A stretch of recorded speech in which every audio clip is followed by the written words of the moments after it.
learn, build, dominate tech. अच्छा जी, तो अब हम बात करते हैं सर्विसेज के बारे में। ऑपरेटिंग सिस्टम हमें क्या सर्विसेज प्रोवाइड करता है। ये जो सर्विसेज की हम बात कर रहे हैं, ये जो सर्विसेज की हम बात करेंगे, ये सर्विसेज हमारी होंगी यूज़र के लिहाज से, यानी यूज़र को क्या क्या सर्विस मिलेगी। ठीक है, राइटिंग पे फोकस नहीं, हटा ही देता हूँ इसको मेरे ख्याल से। अच्छा जी, तो सबसे पहली चीज़ हमारे पास लिखी हुई है प्रोग्राम एग्जीक्यूशन। प्रोग्राम एग्जीक्यूशन अभी हमारे पास क्या है। अच्छा, इसके अंदर हमारे पास दो वर्ड यूज़ होते हैं प्रोग्राम एग्जीक्यूशन के अंदर। पहला वर्ड हमारे पास जो यूज़ होता है वो है हमारा, क्या बोलते हैं, अपना मेमोरी एलोकेशन, और सेकेंड वर्ड हमारा होता है CPU शेड्यूलिंग। अच्छा, ऑपरेटिंग सिस्टम क्या करता है, मेमोरी को एलोकेट करता है ताकि CPU शेड्यूलिंग हो सके और जो भी प्रोग्राम हो उसको हैंडल किया जा सके। अब ये मैंने क्या बोल दिया इतना बड़ा, कुछ नहीं समझ आया होगा। थोड़ा सा आसान करके बताता हूँ। होता क्या है कि भाई अगर हम गौर करें तो हमारा CPU किस तरीके से जो है प्रोग्राम को एग्जीक्यूट करता है। किसी भी CPU के सबसे करीब कौन सी मेमोरी होती है, ये हम पढ़ चुके हैं, रजिस्टर। ठीक है, फिर हमारा कैशे भी होता है, फिर हमारा आखिर में क्या होता है, रैम, जो कि CPU के कॉन्टेक्ट में होती है, यानी कि जहाँ से CPU डेटा को गेट करता है। ये जो दो हैं, ये दो तो एक तरीके से CPU का पार्ट ही कहलाते हैं ना, एक तरीके से मैं कह रहा हूँ। ठीक है, लेकिन असल में CPU कहाँ से डेटा को गेट करता है, रैम से गेट करता है। सही हो गया। अब रैम में डेटा कहाँ से आया, हर वक्त रैम में डेटा तो होता नहीं है। हमने पढ़ा है भाई बचपन से कि भाई जैसे ही लैपटॉप या PC ऑफ करते हैं, हम स्विच ऑफ करते हैं, तो रैम से डेटा तो उड़ जाता है। वो डेटा कहाँ होता है असल में, वो होता है रोम के अंदर, यानी कि हमारी हार्ड ड्राइव के अंदर या हार्ड डिस्क के अंदर। अब ऑपरेटिंग सिस्टम का क्या काम है कि वो उस हार्ड डिस्क से डेटा को निकालेगा और निकाल के कहाँ लाएगा, रैम के अंदर, ताकि क्या हो सके, CPU शेड्यूलिंग हो सके और CPU अपना काम मुकम्मल कर सके या फिर उस टास्क को एग्जीक्यूट कर सके। अब उस एग्जीक्यूशन के दो हमारे पास आउटकम हो सकते हैं, या तो ये कि वो बिल्कुल सही सही चल जाए, या फिर ये कि वो प्रोग्राम क्रैश कर जाए। ठीक है, ये तो बात की चीज़ें हैं, तो इसको अभी छोड़ ही देते हैं। सही है, समझाना ये चाह रहा हूँ कि जो ये चीज़ हुई है ना, कि हार्ड ड्राइव से डेटा को उठा के, डेटा के दो, प्रोग्राम के दो, या जो भी के दो, इधर हम रैम के अंदर लाए ताकि CPU उसको एग्जीक्यूट कर सके। इसको हम कहते हैं मेमोरी एलोकेशन। ठीक हो गया। तो ये होती है ऑपरेटिंग सिस्टम की पहली सर्विस। वो क्या करता है, प्रोग्राम की एग्जीक्यूशन को सपोर्ट करता है, यानी कि यूज़र। अब एक एग्जांपल मैं देता हूँ। सोचो अगर जो है तुमने क्रोम पे क्लिक किया, अब बैकग्राउंड में क्या होगा कि ऑपरेटिंग सिस्टम उसको रैम के पास भेज देगा। ठीक है, क्यों भेजेगा, ताकि CPU इसे एग्जीक्यूट कर सके, क्योंकि CPU को एग्जीक्यूट करने के लिए उस प्रोग्राम को कहाँ चाहिए, रैम में चाहिए। तो वो क्या करेगा, जहाँ पे भी तुम क्लिक करोगे या फिर कोई ब्राउज़र खोलोगे, तो वो क्या करेगा, उसको रैम में भेज देगा डायरेक्टली, ताकि CPU उसको एक्सेस कर सके और एग्जीक्यूट कर सके। IO ऑपरेशन देख के ही, नाम देख के ही पता चल जाता है भाई, कुछ प्रोग्राम्स हमारे ऐसे होते हैं जिनको इनपुट या आउटपुट की इंटरेक्शन की ज़रूरत पड़ती है, यानी कि वो किसी भी तरीके की हो सकती है, कीबोर्ड, माउस, प्रिंटर, स्कैनर, कुछ भी हो सकता है। ठीक है, तो अब होता क्या है कि फॉर सिक्योरिटी रीजंस हमारे पास CPU डायरेक्टली जो है ना, उससे हार्डवेयर से कम्युनिकेट नहीं करता। कोई भी प्रोग्राम हमारा डायरेक्टली हार्डवेयर से कम्युनिकेट नहीं करता। होता क्या है कि भाई OAct जो OAct क्या होता है, OS जो होता है वो हमारे पास इन दोनों के बीच में रहता है। यानी सपोज करो यहाँ पे हमारा है यूज़र प्रोग्राम और यहाँ पे हमारा है IO डिवाइस। सही है, IO डिवाइस या इनपुट आउटपुट जो भी है, इसके बीच में हमारा क्या है, CPU नहीं, OS, ऑपरेटिंग सिस्टम। अब ये कम्युनिकेट करवाएगा इन दोनों के बीच में। ठीक है, तो OS act as the middle man. अब ये होता क्या है कि ये क्या करते हैं, एक यूनिफॉर्म इंटरफेस प्रोवाइड करता है, ताकि सॉफ्टवेयर जो है उसको पता ना चल सके कि भाई ये जो प्रोग्राम है इसको भी ना पता चल सके कि भाई IO डिवाइस क्या है क्या नहीं है।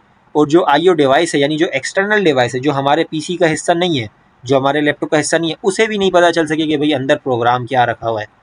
दोनों को एक दूसरे का नहीं पता चल सके। ठीक हो गया। तो ये होती है IO ऑपरेशन। ये भी एक सर्विस प्रोवाइड करता है, हैंडल करना आई इनपुट आउटपुट को। फिर हमारे पास आता है फाइल सिस्टम मैनिपुलेशन। अच्छा, फाइल सिस्टम से हमारा जो ख्याल जाता है वहीं पे ही जाता है, बिल्कुल एग्जैक्ट सही जाता है बिल्कुल। जो हमारे फोल्डर्स हैं, जो हमारी टेक्स्ट फाइल्स एट्सेट्रा, जो भी हमारी फाइल्स वगैरह हैं। लेकिन फाइल सिस्टम में हमारे पास सिर्फ फाइल को सेव करना नहीं आता, उसके अंदर हमारे पास फाइल को क्रिएट करना, डिलीट करना या फोल्डर बनाना, ये सब फाइल सिस्टम मैनिपुलेशन का हिस्सा है। ठीक है, अब OS क्या करता है, OS ये डिसाइड करता है कि डेटा डिस्क पे कहाँ सेव होगा। यानी जो हमारी हार्ड डिस्क होती है वो भी एक तरीके से, हम अब हमें तो नेकेड आइज से एक डब्बा नज़र आता है कि भाई ये हमारी हार्ड डिस्क है, लेकिन इसके अंदर भी जो है ना पोर्शंस बने हुए होते हैं। ठीक है। अब मुझे एग्जैक्ट नाम याद नहीं आ रहा इनको हम क्या कहते हैं। तो इस तरीके से पोर्शंस बने हुए होते हैं, यानी एक स्पेसिफिक ब्लॉक्स होते हैं जहाँ पे डेटा स्टोर होता है। तो अब ऑपरेटिंग सिस्टम ये डिसाइड करता है कि आपके डेटा को किस ब्लॉक्स पे, किस लोकेशन पे सेव करना है, कहाँ पे जगह खाली है। तो ये हमारी होती है फाइल सिस्टम मैनिपुलेशन, ठीक हो गया। इसके अंदर हमारे पास डायरेक्टरीज भी मैनेज होती हैं। Directories means folders, directories means folder, सही हो गया। तो फोल्डर भी मैनेज होते हैं और हमारे पास परमिशंस को भी हैंडल किया जाता है। परमिशंस का मतलब ये है कि जैसे हम प्राइवेसी वगैरह लगा लेते हैं कि ये वाली फाइल मेरी कौन देख सकता है या कौन एडिट कर सकता है, कौन नहीं कर सकता है, ये वाली चीज़ होगी, सही है। अब फोर्थ सर्विस जो हमारी प्रोवाइड करता है यूज़र को ऑपरेटिंग सिस्टम, वो है कम्युनिकेशन। अब कम्युनिकेशन के दो मॉडल हैं, ये हम बाद में पढ़ेंगे, इनका भी एक चैप्टर आएगा बाकायदा। थोड़ा सा रिव्यू दे देता हूँ मैं कम्युनिकेशन मॉडल्स का। एक हमारे पास होता है शेयर्ड मेमोरी और एक हमारे पास होता है मैसेज पासिंग, सही है। क्यू को हटा के थोड़ी देर के लिए इधर रख लो। मैसेज पासिंग, पी लिख रहा हूँ मैं सिर्फ, मैसेज पासिंग। अब मैसेज पासिंग में क्या होता है, हमारे पास जो पहला मॉडल है, सपोज करो मेरा ये P1 का प्रोसेस रन हुआ, सही है, ये मेरा पहला प्रोसेस था, ये रन हुआ। अब इसने ये रन होने के बाद इसने अपना आउटपुट दे दिया मैसेज क्यू के ज़रिए कर्नल को, सही है। कर्नल में बता चुका हूँ क्या है, कर्नल क्या है, मेरा ऑपरेटिंग सिस्टम का हिस्सा है। अब कर्नल ने क्या किया, कर्नल ने जब देखा तो फिर उसने भेज दिया P2 को। तो अब हमारे पास इस तरीके से अगर देखा जाए तो जो मैसेज, अच्छा एक और चीज़ मैं थोड़ा सा इंट्रो दे देता हूँ कम्युनिकेशन का। कम्युनिकेशन होता क्या है, कम्युनिकेशन मीन्स कि एक प्रोसेस आपका दूसरे प्रोसेस से बात करता है, ठीक है। इसको हम कहते हैं इंटर प्रोसेस कम्युनिकेशन, ये लिखा हुआ इंटर प्रोसेस कम्युनिकेशन, सही है। IPC, इधर मैं लिख भी देता हूँ शॉर्ट फॉर्म में IPC, नहीं IPC सही हो गया। तो IPC हमारा क्या होता है, इंटर प्रोसेस कम्युनिकेशन, जहाँ पे हमारे दो प्रोसेस आपस में बात करते हैं, यानी कि दो प्रोसेस आपस में मेमोरी को शेयर करते हैं या फिर सेम रैम की स्पेस को शेयर करते हैं। डिफरेंट अल्फाज में इसलिए बोल रहा हूँ ताकि समझ आ जाए। अब सेम रैम की स्पेस को शेयर करना, तो इसको हम क्या कहते हैं, सॉरी सेम उसकी वो नहीं करना, वो शेयर्ड मेमोरी में आएगा। इधर इसकी बात करते हैं मैसेज पासिंग की। इसमें क्या हो रहा है, इसमें हमारे पास ये होता है कि भाई जो अब ये दो प्रोसेस आपस में कम्युनिकेट तो करेंगे, एक दूसरे को बताएंगे, सही है, लेकिन बताएंगे कैसे, कर्नल के थ्रू।